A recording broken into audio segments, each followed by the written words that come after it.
can recover and regain independence.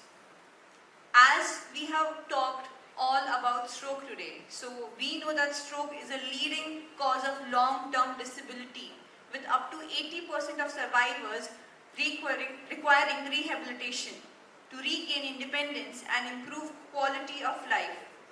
Early and effective rehabilitation is crucial, and innovations like robotics, AI, and virtual reality are revolutionizing recovery.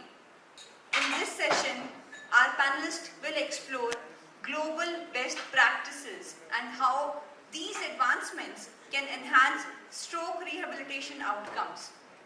This session will cover global best practices, advanced rehabilitation techniques, and growing importance of insurance coverage in making these services accessible. So let us welcome our panelists for the panel discussion. Professor Suvarna Shamganveer, Professor and Head Department of Neurophysiotherapy, BVVP.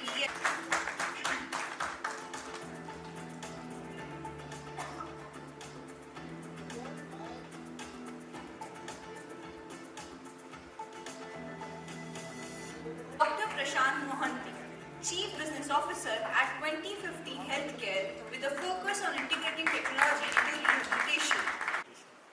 So Professor Suvarna, I will start with you first if you do not mind.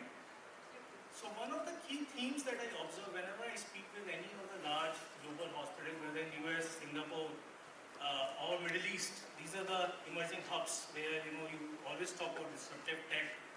But there is a very important point they bring up is in terms of equity of the patients, right? We talk about gender disparity, how the typical processes are very different. So keeping that in context, how difficult do you find this demographic difference when it comes to something as important as stroke rehabilitation, whether it is in terms of, I think there was a data being shown in terms of states, in terms of women's health, but give me a perspective around those areas. Very good afternoon to all, and thank the VOH organizers for giving me this opportunity. And I represent Indian Association of Physiotherapists, which is the largest body of physiotherapists in India. So as you have rightly said, there is always a disparity, and it was shown by the previous speakers also, whether it is in terms of the state or whether it is in terms of primarily the rural and urban population. We always talk in terms of the globalization of the world, globalization of the technology. But I work in the rural setup, and because of my post or because of my profession or because of the responsibilities that I have, I need to travel all across India, and I get the opportunity to witness how the rehabilitation goes in the urban setup also. So I'm very well able to compare the two situations. So there is always a disparity as far as the rehabilitation status is concerned between the urban and rural population. Probably the low-cost technology is what is required as far as the rural population is concerned, because patients do not afford the high-cost treatments there. So there is this disparity as far as the urban and rural population is concerned. Plus, there is always a disparity when it comes in terms of the gender. When a female is affected with some kind of a disability, and when a male is suffering with some kind of a disability. Most importantly, as a rehab professional, and especially the neuro professional, the treatment that is required for these conditions, especially neurological conditions, is a long-term rehabilitation that is required, probably months, years. So the family support that a female survivor would get and a family support that a male survivor would get would always be different, and there would always be a disparity. So a female survivor may not get the enough or the same amount of support from her male counterpart, but a male, if it is suffering, he would always expect that the female should do every work for him. So probably there is a disparity in that, and that is why the mortality is always more amongst the females as compared to the males. So thank you so much. And I think that's beautifully summed. I think some of the solutions we might not get in this session, but the idea is at least we'll touch base on some of the important points. And I will move on to John. And John, I think it's a follow-up to the same sequence, right? We have been talking about AI, tech, some of the bigger themes, larger themes, but we will come to the tech at a slightly later end. But one thing, again, the second thing is coordination of care.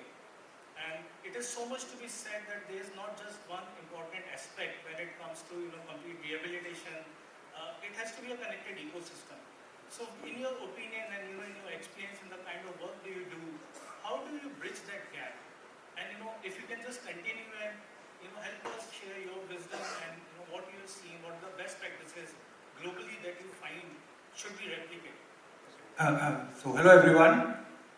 I represent Forza Medi India, and we are into the manufacturing of assistive devices, and we are doing this from last 25 years, and we are exporting to around 16 countries today, and we are the only Indian company who manufactures in India and supplies to global brands into these 16 countries. So I feel proud, we are working for a cause here, and around 2 years back, we decided that whatever product we are supplying to the other countries, why not for our own users in India? So we started supplying those products in India also, and it's been 2 years now that we are reaching out to the needy in India through various channel partners. So we reach through the NGOs, we reach through hospitals, we reach through dealerships to ensure that whatever the best of the products we are supplying to overseas, the same products are being given to the Indian users also, to give them the same experience what the other countries have.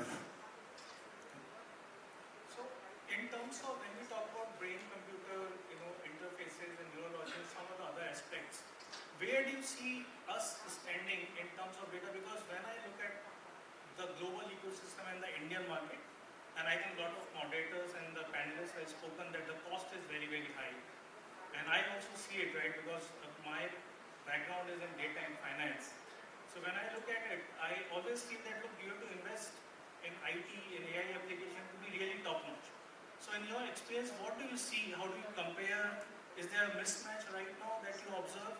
Or do you feel there are, glaring gaps when it comes to devices, in particular in this See, of course, when we see India as a country, right, everybody globally they think that India is very price conscious, right? Up to some extent it is true, right? And for certain things it is also true, but when we see a rehabilitation, right? So I don't think so that, that cost effectiveness should come in place, right? Because, a person who is a stroke patient, he needs the right kind of rehabilitation, and also on time. And because we are 100% make in India, right, and whatever products we are manufacturing for the other countries, we are same product at affordable prices, right, we are giving it to the Indian consumers also, right? So somehow, and we have our own in-house R&D division, right, and we generally consult with the doctors, with the rehab centers, and we also talk directly to the patients also, right? And our product development happens accordingly, right? We are also doing customization for individual customers also, right? So that's where we are ensuring that whatever is possible from our side, right, and we give the same experience to the Indian users also, right? Of course, there is a lot of difference the kind of development we see it's happening overseas, right, and happening in India. But I see that the development in India is much faster now comparing to the earlier days. Right now, our education system, our development, government support, right, and the private institutions, they are supporting to this cause. And I think that is the reason we are sitting here today, because we understand this cause, and we all are trying to find out a better solutions and faster solutions. So I think things will be much better now, because people have started thinking and talking about this, and there is action happening now. Right? Because when we also go to the market and speak to the doctors, and so they feel very confident about the product we show them, and when we give a demo also to the hospitals, so they feel very happy. Why? Because these kind of products were never available in India, right? So most of the time, what was happening that most of the people, they were just importing the products from China or maybe from other countries, and they were just selling, right? So they were not research-based products. So whatever we sell in India is all research-based, right? And there is a lot of testing happens before we actually get the products in the market, right? And we do all the mandatory tests, right? And we follow WHO guidelines, we follow European guidelines, we also follow BIS guidelines to ensure that the product which we are giving, right, it is 100% safe and secure. So my next question is to Charles. And Charles, you have, I was going through a lot of documents that you were sharing offline and trying to understand.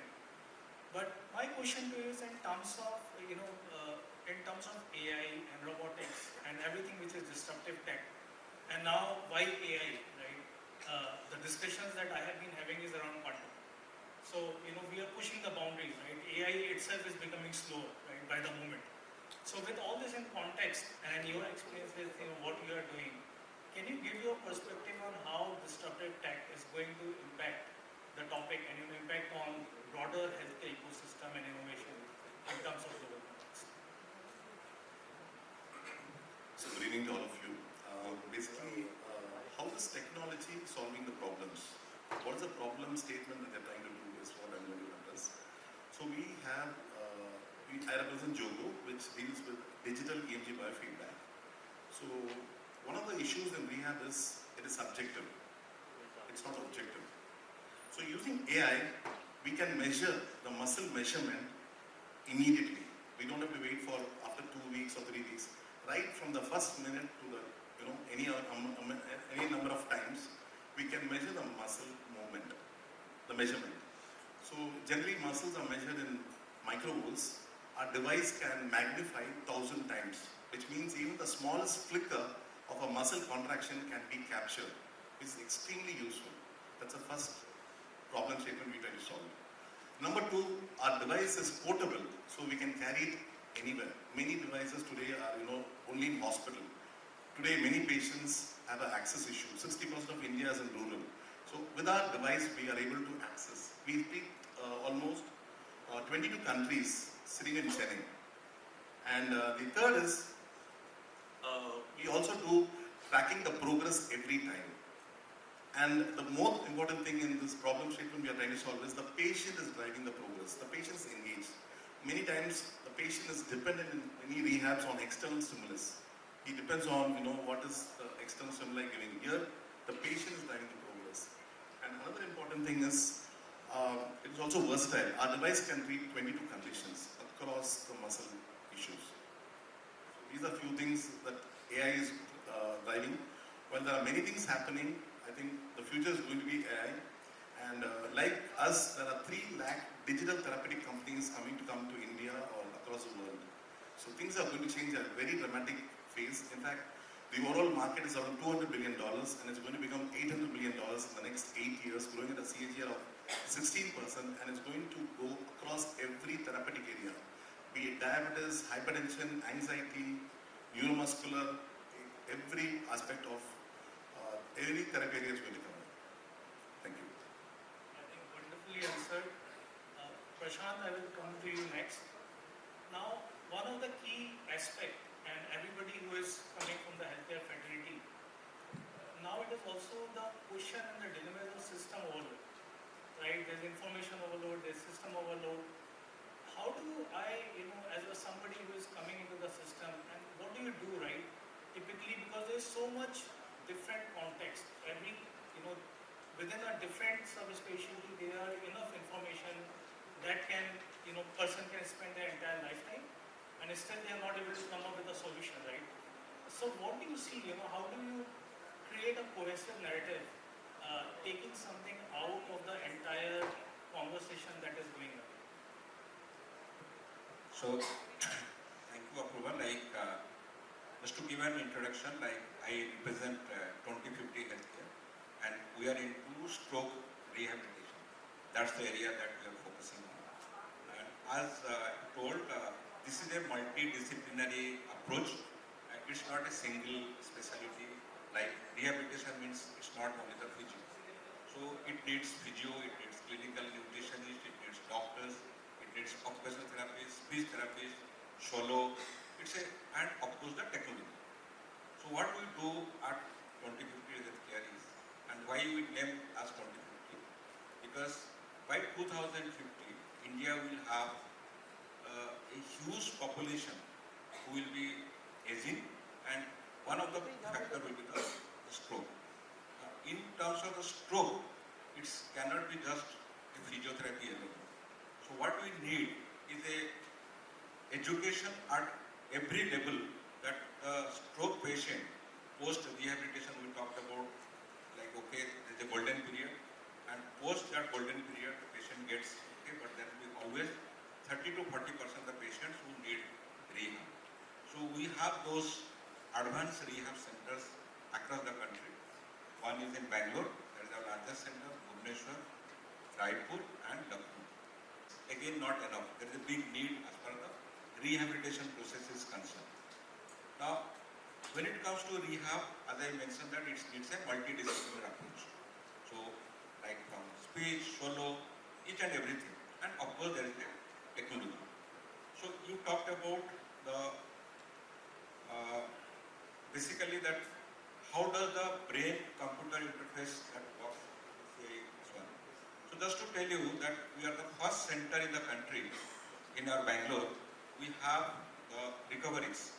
So that's exactly the technology which I have been using to recover a patient. So those who are actually suffering from stroke and they are unable to, they have a challenge of either a swallowing or they have a challenge of speech. These are the disabilities factor which they have. Now this is a, we have got it from Austria. That's the parent company from where we have partnered.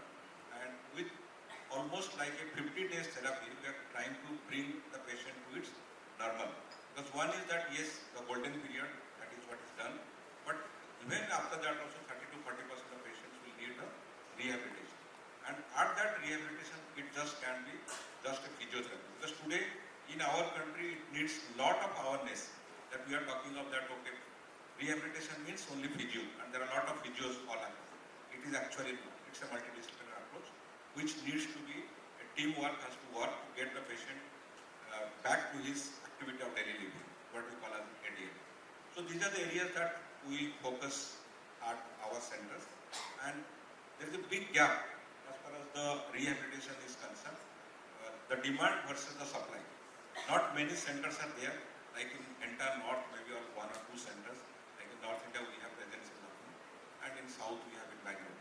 But that's not enough. Our endeavor is to make around at least 1,000 bed rehabilitation centers. Every state we should have one rehab center. Now, how do you do it? We need to partner, we need to get everyone on board, and it's a collective teamwork which can bring back the patient to its normal life. And those are the areas that we are working on in terms of as far as the rehabilitation process is concerned. And this is one of the big challenges which we have been facing, particularly after the stroke. And you all know that what is the prevalence of stroke. Like every 40 seconds there is a stroke happening, and the number of centers are very, very less. So one is technology use, the second is about the service that we provide, at the same time like advanced physiotherapies, plus in terms of the speech and solo. All those, the comprehensive care can be provided to bring back that patient. Prashant, I will push you on this response a bit. So typically when we are importing any kind of best practices, because the theme of the session is global best practice, how difficult it is to integrate into the fabric of Indian demographics, right? And this also goes back to what Professor Suvarna was saying earlier. In India itself, we have multiple strata of society. So there is uber rich, there is medium household income, there is the rural. So how difficult have you found integrating something that you typically look at global countries and then importing it back to India? Yeah. So it's a good question. See, first of all, the biggest challenge as far as our country is concerned, the awareness of rehabilitation. That is the missing link. Forget about the technology and getting the important things from there. So a huge network of awareness is required because rehabilitation as a process is a multidisciplinary approach. Right from the neurologist to the physiotherapist to swallow to speech and the technology. Unless until we all work together, that's why it will, and of course the nutrition. Unless until we work together, we will not able to be successful. Now, as far as this is concerned, like how we are advanced or how we are trying to upgrade ourselves, like we have that brain-computer interface, the recoveries. So we are the only center in the country, in Bangalore, where we have these recoveries, and each patient, those are suffering from years together to get back to their ADM, we are trying to bring them to normal with 50 sessions. So this is what we have got from Austria, the company from where we got, and we are the only center in the country that is in Bangalore, recoveries, where with 25 sessions in a gap of 50 days, we are trying to bring the improvement of the patients. So unless until we bring this technology and align ourselves, and it's a teamwork, getting patients back is always a teamwork. And recently also we have partnered with Charles, his team, the Zogotherapy, because we want to bring all the types of different types of therapy, because physio is not the only thing. What we know that you have to bring back the patient post-surgery, do a physio. But physio is not the only thing which can bring back the patient to its normal life. So you need different types of technological therapies or bring back. So one is the robotics. Those are the advancements that we are trying to bring in our organization, which can actually bring back to the patient to the normal life. That's what we are, as an organization, we are working. And just to tell you that the company which I represent is 2050. Why you have told 2050? Because by 2050, 20% of our Indians will be above the age of 60. And those are the high-risk population for all these stroke. They will have the stroke. And today it is 10%, but by that time it will be 20%. And it needs, all of us sitting here, we need to all work together as a team, whether it is a physio, whether it is a neuro, or the technological things, or the nutritionist has to play a big role to bring back the patient to its normal life, which is our endeavor. So I think nice. And the Prashant, so the three key takeaways that I got, I think there were a lot of points. So one is collaboration, partnership, and then you have a long-term vision. It's not, I think that stands out in the name that you have for the firm, right? It's not a short-term thinking, but Can I add? yes. So I think more R&D units needs to be developed or needs to be set up at the rural areas because if we want to take them along with the globalization, probably something like what Dr. Bindu Madam was saying, neurology on wheels, something like technology on wheels can be developed, and probably the technology can be taken to the rural population because they cannot come to us, so probably we can go to them. So something like that can be thought of. So, just to add what Madam has told, how do we expand? Because ours is a big country. Okay, now we can't open so many rehab centers. Each rehab center is expensive. So we are partnering with one Hong Kong company where we want to do the rehabilitation at home. So thereby use the technology, take the healthcare to the last mile so that it is cost effective and more patient can get the benefit. That's what one of our endeavor, and we all should join hand and collaborate to actually give the benefit to the patients. And in fact, that was going to be my next question to Professor Suvarna, to you. I think, see, one of the global best practices that I have seen, it's even when we talk about AI, at the end of it, it is how good your data is. So the bigger our database, and whenever any delegates or any research institutes are visiting to India, or we work in close association with some of the global hospitals, while their quality of their data is very, very high, their volume of data is not as strong as enough in India. So anytime I visit any of the AIMS or any of the other hospitals, ITs, they always talk about, humongous volume of data. So I want to push and understand, how can we get that data from the rural as well as women's health? How strong do you see the quality of data, and what are the best ways, in your opinion, that, how can our data become much more robust? Absolutely. Thank you so much for that question, and I'm really happy to answer that question. This very well available even at the rural setup. The only thing is that it is not organized data. We have data, but we never think that this is important. So we do not put it into paper. So that is the first and foremost important thing. And earlier in the day, Dr. Jairaj sir was also talking about the registry, stroke registry, which is the primary thing that needs to be started. And I'm happy to let the audience know that last year I received the award here itself for the Stroke Innovator of the Year, and I have developed the registry for my setup, an app that I developed and for which I received the grant from my university also. So I think that is the first thing that needs to be developed right from the single center, that we need to start documenting the data that we have, documenting the patient's information that we have, and probably that would give us the visibility not only at the national level. If we publish that particular data, that will give us the visibility not only at the national level but also at the international level. So I think now that technology is at the tip of everybody's hands, so even a healthcare professional working in the rural setup also has access to technology. So we need to think about how can we store the data, how can we organize our data, and how can we let the other healthcare professionals or other scientific community come to know about our data, and the small effort that can be in the form of a registry that we can start keeping at every center in whatever form is possible. One may develop an app, one may store it in the form of an Excel, whatever data. But then that data needs to be stored and that data needs to be published. So I think, yes, the quantity of the data we have, which is that we need to find out how to do it. And one form can be the registry. Can you give us one or two cases before we go further, right, where you have seen the quality of data really is high, particularly in terms of stroke rehabilitation, where you feel really good, right? If you can share one or two case studies where you found, yes, this really seems to be working, or this can be a replica for the other instances. I can talk about my study that I am doing.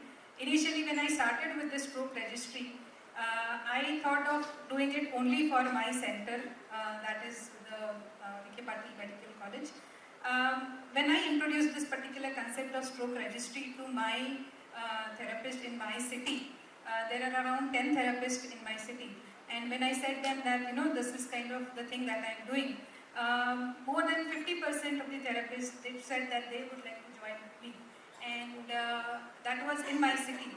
And when we usually have these monthly meetings of the district physiotherapist under the banner of my association. So when they came to know about that, I am doing this kind of a study, so probably they also wanted to help me out. But the only problem was that they did not have a specific documentation format with them. So that took them around 2 to 3 months to develop, and then they joined me in this particular venture. So right now I have the information about 11 centers in my district, and I think that is good quality data that I have collected, and probably if I publish it and let me see how the response I get, and then only probably I can say that whether it is good quality or not. So for me, yes, I have done my work and it has come out to be done. That's heartening to hear, Charles. Coming to reporting systems, usually the problem is there is no standard of care, and even at a rural area, even among the city also, rehab reporting is it's not good. So we have developed a system.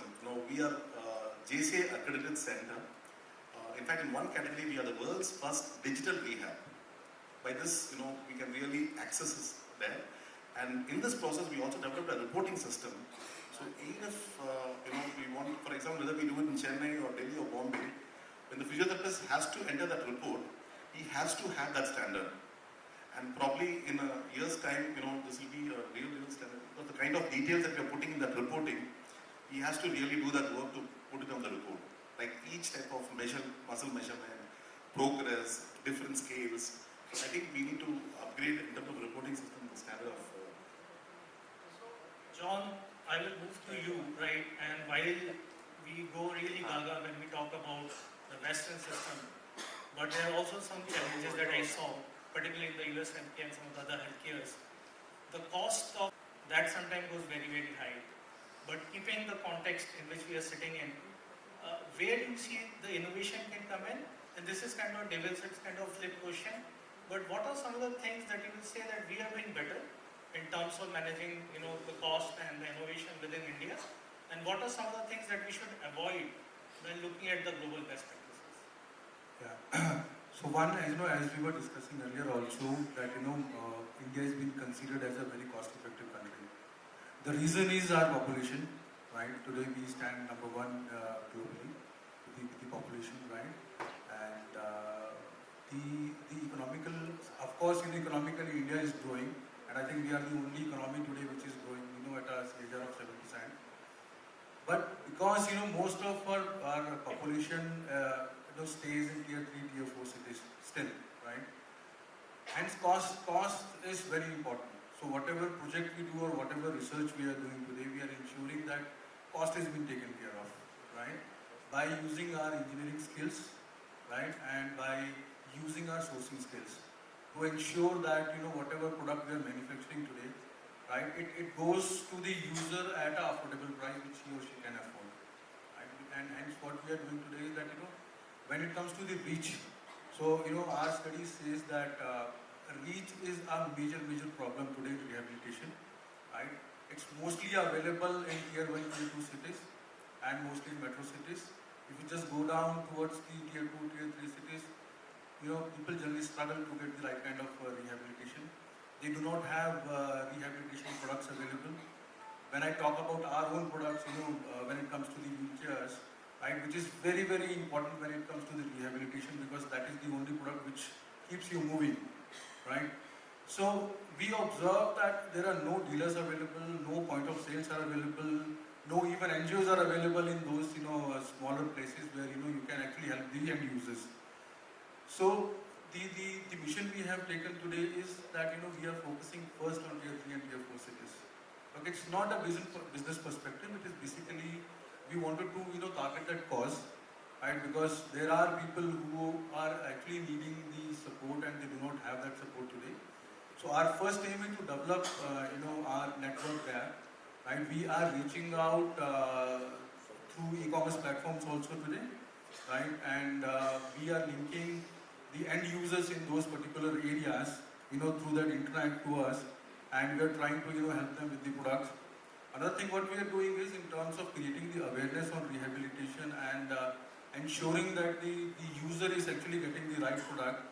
We have started a training program in-house. So we have an assistive device engineer with us who is on board.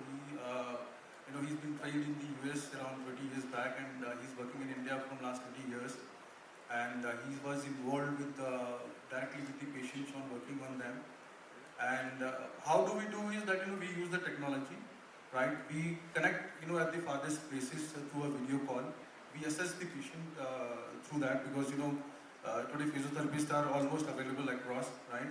So we take their help, we assess the patient, right, and then we guide them on buying the closest product which is suitable to him or her.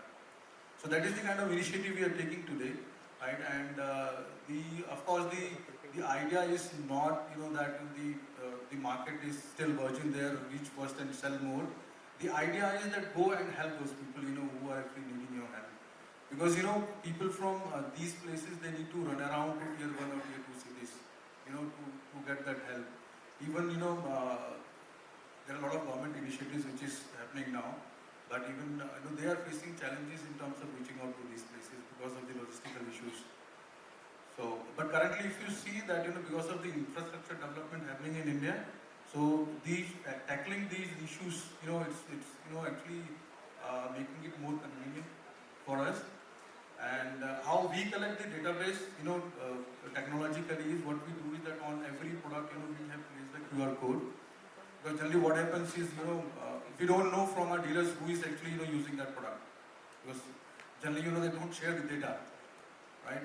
So what we do, we have placed the QR code on the product, and we ensure that the user scans the QR code, right, so that it immediately comes on our website, and then our team sitting in the head office, they connect them directly on their experience, and we, make them understand how the product has to be used, how the product has to be taken care of.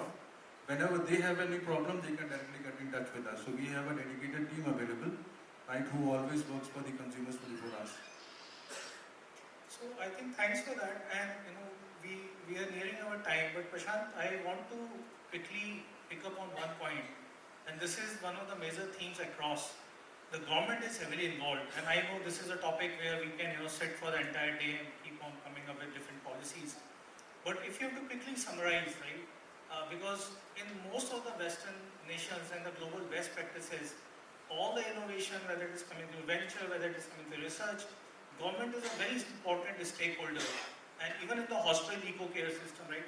So if you have to pick up one or two suggestions or maybe a points, right, how can we involve the larger ecosystem from a government perspective to improve the entire healthcare ecosystem, particularly in the stroke rehabilitation context? So I think one major critical thing where we need the government or the public-private partnership is basically how do we manage the post-stroke recovery. See, we already have, like in the morning we have been listening, we have 5,000 good neurologists, good neuro centers, where the golden hour, and we have a good system now with the ambulance, 108 ambulance and all those things. We can transport the patient from the remote area to the nearest tertiary care. What is missing is actually the rehabilitation. So not much of rehabilitation centers are available. There are hardly, the requirement is very high, and the demand and supply is a big gap. I think that is one area where the government has to work. And again, the rehabilitation is a long process. The patient post-stroke needs minimum 3 to 6 months. So in our setup, we have 4 centers as of now with 175 bed capacity. North, South, East, West, we are targeted in there, Lucknow, Bhubaneswar, Raipur and Bangalore. But that's not enough. So what we need is more and more number of centers, affordable centers, and awareness are the common man that those are suffering from stroke, that 30-35% of patients post-stroke will need rehabilitation, and it's a long-term process. That is where we should work collectively as a society, partnering with different service providers, with hospitals, and particularly the specialists, like with the neurologist, neurophysician, neurosurgeons. We need to partner, communicate them that what is the need, because we want to bring back that patient to his ADL on the activity daily living. So that's how it's required.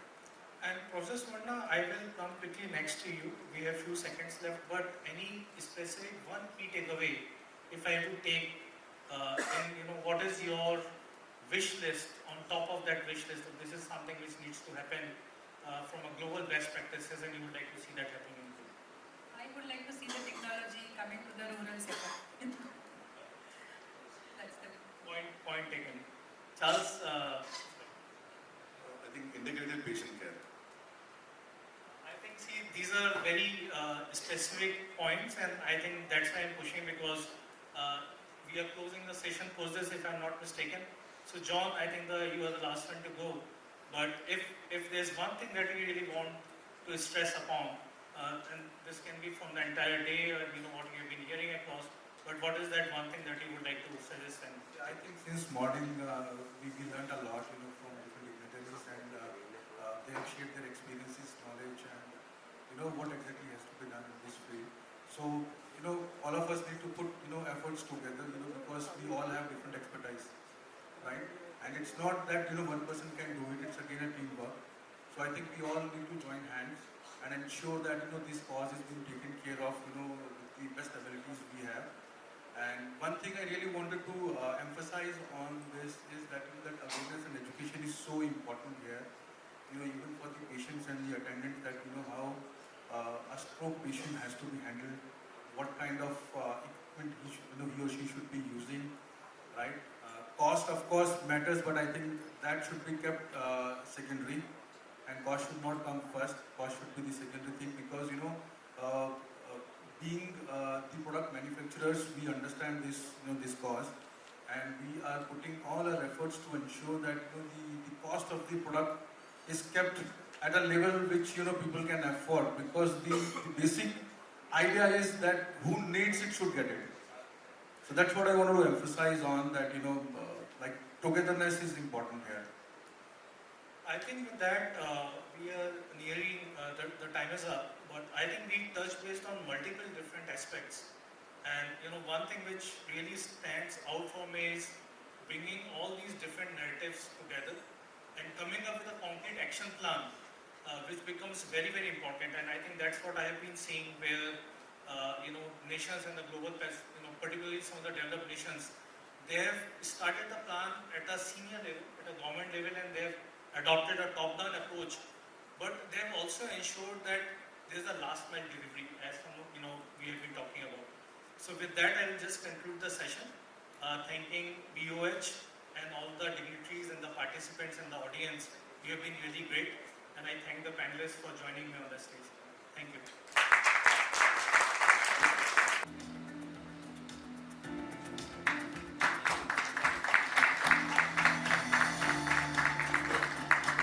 Mr. Prashant Mohanty.